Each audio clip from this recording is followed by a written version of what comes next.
Assalamualaikum warahmatullahi wabarakatuh. Kembali lagi sahabat Al-Ghufron Official. Mengenai hakikat dan syariat, Syekh Siti Jenar, menuju Tuhan rupanya menjadi hal yang terus-menerus diupayakan para hamba pencinta.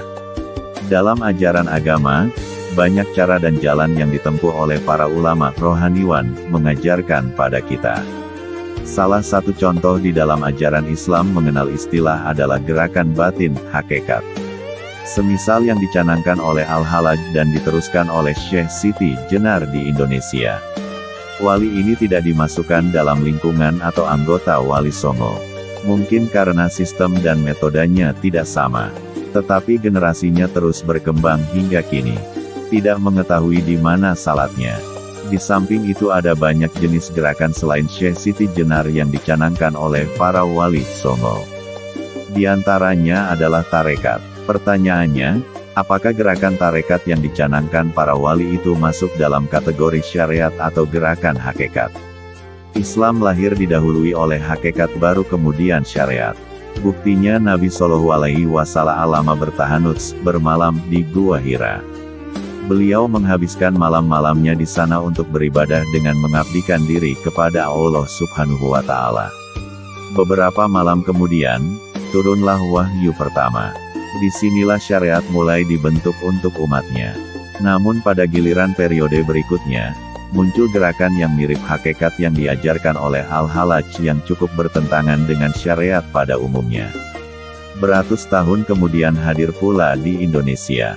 Pelopornya adalah Syekh Siti Jenar. Gerakan ini cukup berhasil membawa para pengikutnya untuk terus mengupayakan gerakan ini berkembang. Entah bagaimana, akhirnya syariat yang biasanya dianut oleh masyarakat umum tiba-tiba tidak lagi menjadi fokus utama dalam beribadah kepada Allah. Yang hadir dan ramai dianut oleh masyarakat adalah sejenis hakikat. Di antara yang kerap dibicarakan orang adalah ungkapan, eling, atau, manungaling kaulo Gusti. Semacam penyadaran akan penyatuan antara hamba dengan Allah. Konon ajaran itu masuk dalam kategori hakikat. Adapun syariatnya tidak seperti para penganut Islam biasanya. Atau barangkali tidak ada syariat sama sekali. Seandainya pun ada syariat, maka dipastikan sangat berbeda dengan para pemegang rukun Islam pada umumnya. Ajaran Syekh Siti Jenar, salah satunya, menurut salah satu pembimbing tarekat, adalah gerakan salat di atas daun.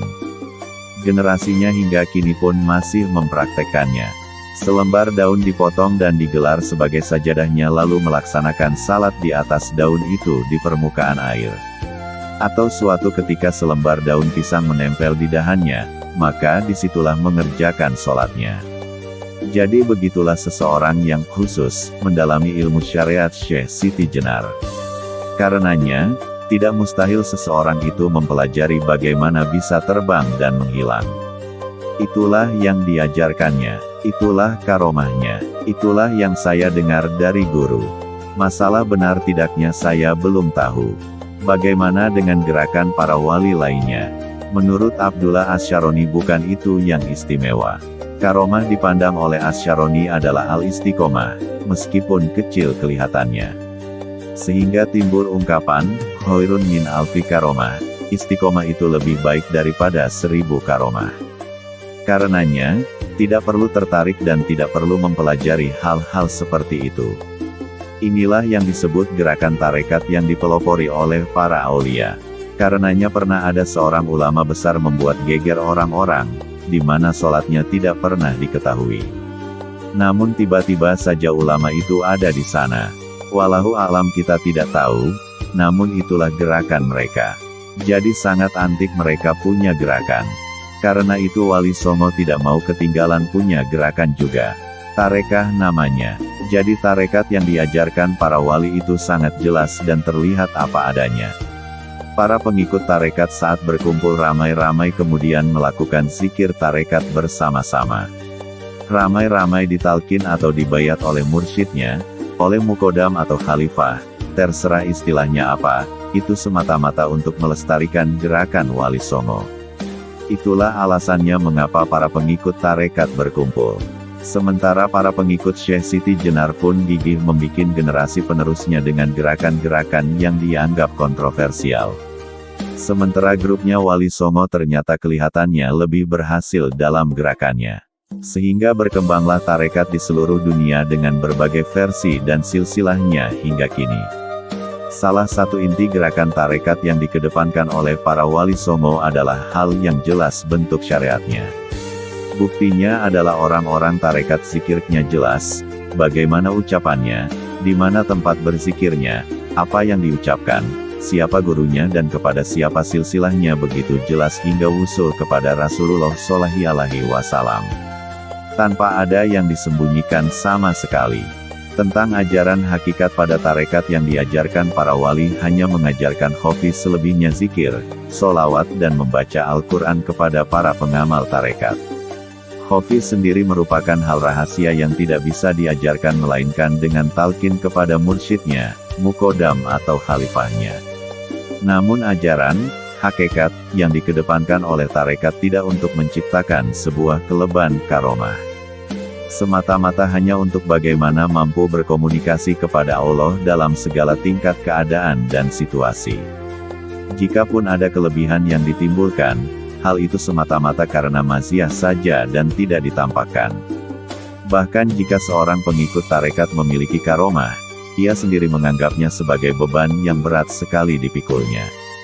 Pendeknya, menjadi pengamal tarekat adalah individu yang siap menjadi orang yang biasa-biasa saja. Tak perlu diadu, bukan berarti gerakan Wali Songo lebih baik dari gerakan Syekh Siti Jenar atau sebaliknya. Hal itu tidak perlu diadu dan dibuat komparasi perbandingan.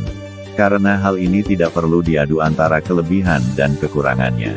Sebab dalam salah satu ajaran tarekat menyebutkan bahwa tidak perlu mengoreksi ilmu orang lain. Nafsi-nafsi saja, memperbaiki dan menambah kekurangan diri. Akhirnya, seringkali para guru mengajarkan kepada para pengikutnya, marilah bersama-sama untuk saling tertarik guna mendalami ilmu bersama Allah Subhanahu wa Ta'ala. Ilmu ini berada dalam hati, bukan di dalam pikiran. Sebab ilmu tarekat tidaklah mengajarkan seseorang ahli suatu bidang, melainkan bagaimana memunajat hati. Jika hati tenang maka akan menolong segala urusan keduniaan dan keakhiratan. Bukankah Allah menjanjikan, ingatlah, hanya dengan mengingati Allah lah hati menjadi tenteram. Ar-Ra'd 28. Kesimpulan tarekat merupakan sebuah bentuk gerakan keimanan yang bertujuan untuk memperbaiki akhlak melalui upaya pembersihan diri, batin, dengan terus-menerus mengingat Allah. Ada yang berorientasi hanya pada inti hakikat saja, batin, tanpa dengan syariat pada umumnya. Diwakili oleh gerakan Al-Halaj dan generasi berikutnya adalah Syekh Siti Jenar. Ada pula yang mementingkan syariat dan hakikat sekaligus. Namun lebih condong ke pelaksanaan syariat seperti biasanya. Sementara hakikat hanya dalam bentuk zikir hofiz saja. Ini yang kebanyakan diwakili oleh gerakan tarekat Wali Songo dengan berbagai jenisnya yang mutabarah. Pada akhirnya, gerakan Wali Songo ini lebih banyak diterima oleh masyarakat. Tidak perlu membandingkan dua jenis gerakan ini, mana yang lebih unggul. Masing-masing menjalankan keyakinannya. Wallahu a'lam.